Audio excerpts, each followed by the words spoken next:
26শে জুলাই, সময় হচ্ছে 3টা 4 মিনিট। দীর্ঘ অনেক দিন পর নিজ এলাকার থেকে বের হচ্ছে। আমি আমার সব ভিডিওতে আপনাদের জিজ্ঞেস করতাম কেমন আছেন, কি করতেছেন, কিন্তু কেমন আছেন এই জিনিসটা জিজ্ঞেস করতে এখন নিজের বিবেকের কাছে কেমন যেন লাগতেছে। কারণ আপনি কেমন আছেন বা আশেপাশের মানুষগুলো এই মুহূর্তে কেমন থাকতে পারে সেটা আমরা সবাই কিন্তু কম বেশি জানি। কেপিআর বাইকটা নেওয়ার পর থেকে আমি অনেক মানুষের অনেক ভালোবাসা পেয়েছি, কিন্তু কেপিআর নিয়ে হতে পারে এটাই হয়তো আমার লাস্ট ব্লগ। আবার আরও 2-1টা ব্লগও আপনারা দেখতে পারেন, কারণ আমি আমার এই বাইকটা সেল করে দিব। জাস্ট কয়েকটা দিন আগেও আমি সবাইকে খুব গর্ব করে বলতাম এই ঢাকা শহরটা আমি খুব ভালো করে চিনি, কিন্তু গেল 7টা দিনের পরিস্থিতি কি আর বলবো। এখন মনে হয় যে আমি আসলে শহরটা কিছুই চিনি না। এই মুহূর্তে আমি আছি হচ্ছি মোহাম্মদপুর 7 মসজিদ যে রোড, সিটি হসপিটালটার ওখানে। রাস্তাঘাটের পরিবেশ আপনারা দেখতেই পাচ্ছেন, দুপুর টাইম, রোডঘাট এমনি দিন যেমন থাকে তেমনই আছে।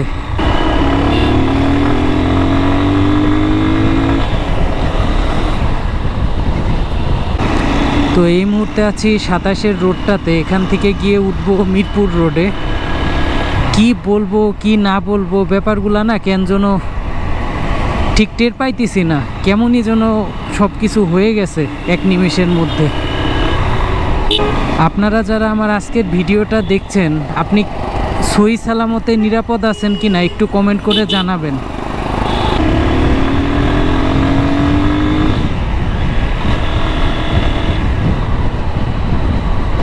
দেশের সার্বিক পরিস্থিতি কি সেটা আমরা সবাই কিন্তু জানি। এই সময়টাতে আপনারা যারাই বাইরে বের হন না কেন, সাথে নিজের ন্যাশনাল আইডি, তারপর আপনি যেখানে চাকরি করেন সেটার আইডি কার্ড, এগুলো একটু সাথে নিয়ে বের হওয়ার চেষ্টা করবেন। আর বাইক নিয়ে যখন বের হবেন অবশ্যই সব সময়ের মতো বাইকের ডকুমেন্টগুলো সাথে রাখবেন এবং ডকুমেন্টগুলো আপডেট রাখার চেষ্টা করবেন।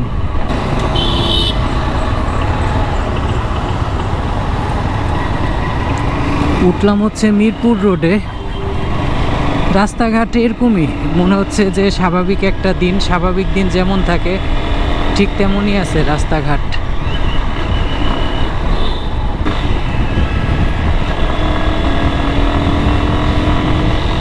যারা ঢাকার বাইরে আছেন অনেকেই ঢাকা শহরের কি পরিস্থিতি, আপডেট কি সেটা হচ্ছে জানতে চান।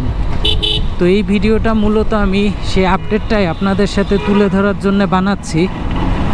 দেখি কত দূর কি যাওয়া যায়।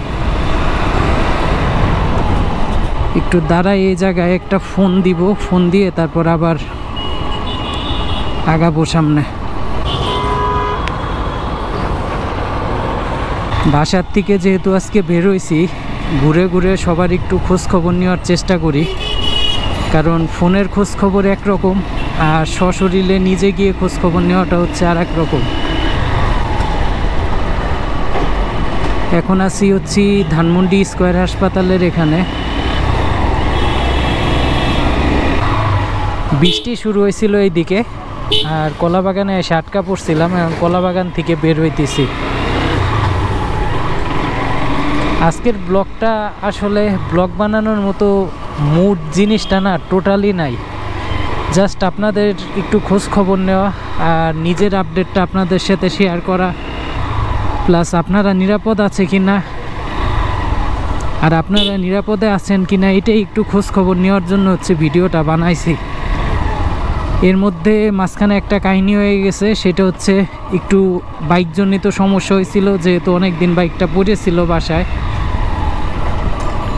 আর এই স্কয়ার হাসপাতালের গলি দিয়ে এখন বের হইতেছি, যাব আমাদের মোহাম্মদপুরের উদ্দেশ্যে।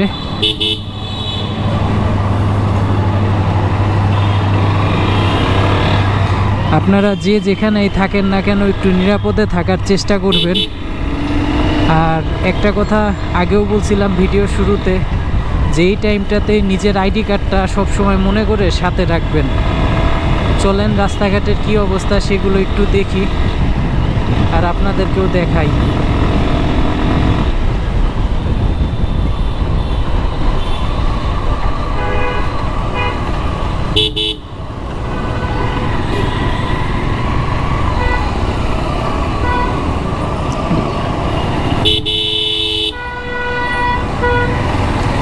বাইসাইকেল নিয়ে বেরোলে বাম দিক দিয়ে চালানোটা উচিত, এইভাবে ডান সাইড দিয়ে চালানোটা রিস্কি। ডানে ইন্ডিকেটর দিয়ে, ডানে তো সিএনজিওয়ালা ভাই মেবি যাবে না।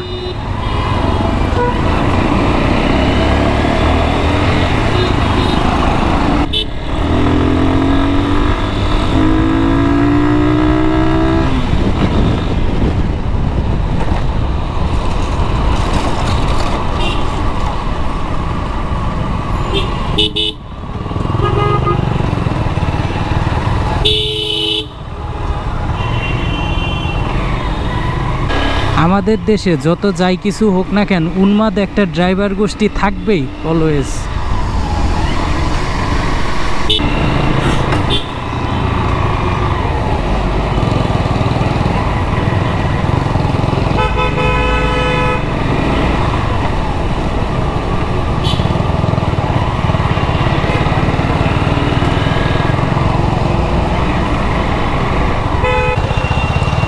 বর্ডার গার্ডের গাড়ি,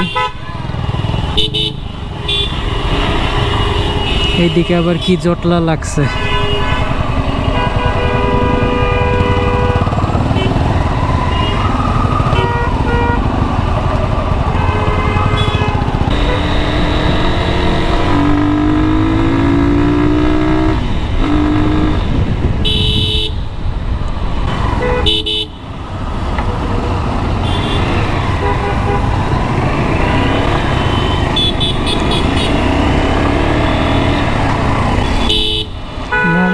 চলে আসছি, আর আমার আজকের ভিডিওটা এখানেই শেষ করছি। সবাই নিরাপদে থাকবেন। আসসালামু আলাইকুম।